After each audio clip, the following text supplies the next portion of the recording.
just here. See that serpent there?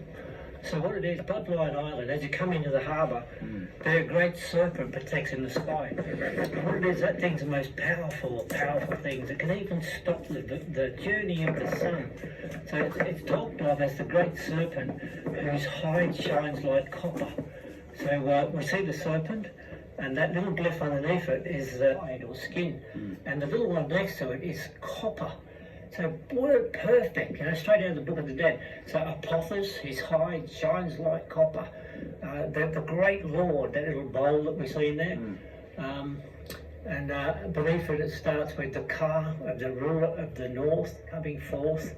And we see the night boat of Osiris, and that's the sun that it's following as it goes through the Arquette. And beneath it, the sort of semicircle with the little piece coming off, is the word condition. And so for the condition, he's dead, basically, So the great Lord from the north, in the journey of the night boat, for his condition, his death, into the house of light. And that's what they call the island. They call it the house of light. And of course it is, in the way that the sun's returning to that place every single day. In the back of the ruler of Egypt, Tep, the great Lord, the Noto God, alongside the sitting God, she who smites twice. And just here we can see two smites, the great Lord. So what was important about Khufu was that she was known as a ruler who smites twice. And in one Egypt telling, it tells that they were at war, they went back and smited him again. So she carried the title, she who smites twice. So correctly in place here, on the back of the lion, the ruler of Egypt of the north, the girl, the great Lord, the Noto God, alongside the sitting God, she who smites twice, and then Khufu. But then here we've got, so that the great serpent in the sky, and we've got Kefri, the beetle here, rising up. In Aboriginal lore, it's a turtle that takes one home back to the creator. But of course in Egypt, apparently they don't have the same turtle, so they replaced it with the dung beetle. So in their telling, the way they tell it is, it's a dung beetle that rises you up and takes you back to mother. So mother too is also seen as a serpent. And so here is the dung beetle taking her up, and underneath we can see now mummified body. But under that, right there, and again in the screen I'm pointing to it, so there it is, right there, is the word shit. And they're saying that she stunk like shit. And these are very honest people. So she stunk like shit. And here we've got medicine at semicircle above the coffin. So once again, she's raised up by Khufu, the mummified one, stinking like shit, through the medicine entering into her coffin, behind the hidden wall, the sitting ruler. So it's got flail in the head. And the Egyptian ruler, when dead, still ruled for 72 days after death. So this text here is telling us that this is done within that 72-day period. The medicine placed into a coffin. So the medicine is the fact she's been mummified. Behind the hidden wall, eternal, we weep. I say eternal, we weep. You see a crying eye there? We weep. So now what's unusual about that is when a ruler died, they celebrated in Egypt. They had a free feast that went on for several weeks, but not here they didn't. This was a tragedy, and that's the difference. So we weep, and then alongside is the years taken, and here is a rather strong arm, unfortunately it's broken a little bit, taken by Kadum.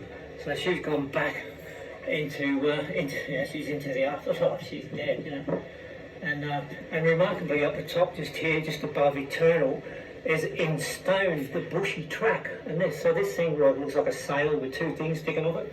But it's a referenceable text. It actually means off the bushy track. So an excellent description for where we're standing, so we're certainly off the bushy track. Here is the term others. So it's saying eternal with the others, we weep the years taken by Karum. She's gone.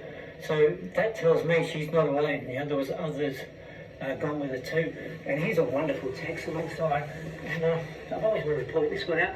This one here, hard to see, but it's there. It's the seat of Isis. So this, alongside that, says the very words Isis, and which is that's really important, you know, to bring the word Isis into this place. So across the sea, they talk of this place as the Temple of Isis. So they're saying here, the seat of Isis, she enters into, prepared. So imagine like a bundle being tied up, you know, placed into the soul, or the body, if you like, but mummified. And this is a mummification tool. So you can imagine that to be a wooden bucket, and this is a spoon, and in there was the mummification oils that they used. So once again, prepared, mummified, the girl, a new beginning in the sacred with Thoth up that bit. And again, up here, make a mention, but when they say Thoth, this here is the actual shield marks of the Gringi tribe from this place. When they're talking about Thoth, they're bringing the Gringi straight into that, you know. Yeah, so that's really interesting. The shield marks, and we find these all over the place in this district, within the shield marks of the Gringi. Here, of course, we've got the mummification knife. There's no mistaking one of those, what that is. And so what they're saying here too is that, like, she's certainly mummified, but here we've got protect, and this is myrrh. It's like a hoe used in Egypt, or thought to be as a symbol, but protected, and this is beautiful, by the haru. So the haru, and we find this all over Egypt now, we know what it is the humans of Ra, the Aboriginal people, those that are born of the sun. So the Aboriginal people protect. So this is a contract. And it's still valid to this day because these people survived here. And so it's an actual living contract, the oldest contract on earth, right there. And this is mentioned a number of times here on the glyphs. And so it's still relevant today, the world's oldest contract that the people of this place, the Haru, protect. And you can't take that away from them, you know. And so that's just a couple of fine points there, coming straight out of the emerald tablets and things like that. These wonderful words here, I love this. And what we're seeing here is it is done mightily in true truth. And what we've got here is this is numbers, and this is chambers, and this is the eye of Thoth.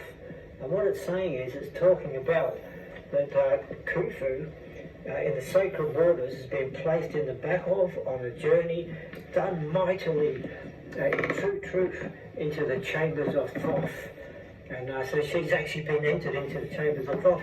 And when we compare that to the Westcar Papyrus, you know, that other end of this wonderful text, where in Egypt the Westcar Papyrus tells that Khufu left Egypt to go to copy the numbers of the chambers of Thoth. And then here it is on the walls telling of exactly that same thing. So what happened to Khufu? The story starts here. And it says here, eternal, behind the secret doors. So again, perfect grammar, having 3 doors. Anybody in Egypt or in the study of Egyptology would recognize that instantly as being a very special purpose. So eternal, behind the secret doors.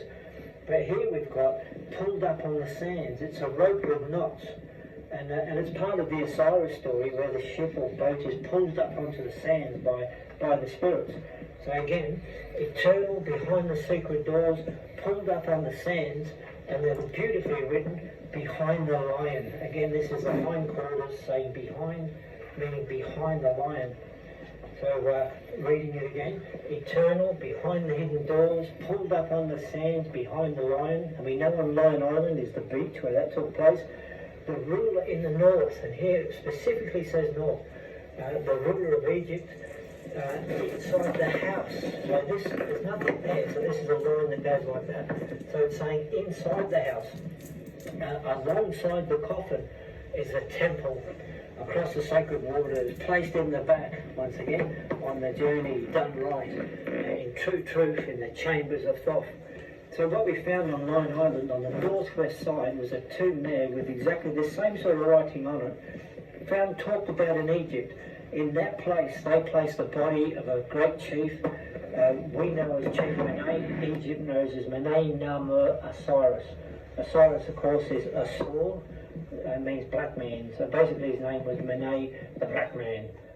So what's happened is, in Khufu's terrible state, A part of her was placed inside this man's tomb on Rhine Island. They opened it up, built a temple alongside his coffin for her to exist in, and that's why once again she is called the daughter of the Scorpion King. Osiris was known as the Scorpion King. She alongside him becomes now his daughter. Solving a great mystery of modern Egyptology of who was both the Scorpion King and who was the Scorpion King's daughter. And it goes into great detail to tell it so well. Again, here, the ruler of the north, especially says north, her car lifted up, entered forth on a journey in true truth into the house of light, into the dark. Perfect grammar. Entering forth with Ra, the great Lord, broken, held there on a journey inside the house made for the coffin, divinely given in. And it says 2 hands with a stick, meaning divine, on the seat made there in the south for her, the great one, alongside the sitting God. And now we see a different eye to this one, to that one. So alongside the sitting God, Osiris. So she's over there, she's on Rhine Island. I love these here, these are wonderful. Now this is the very referenceable word for bright.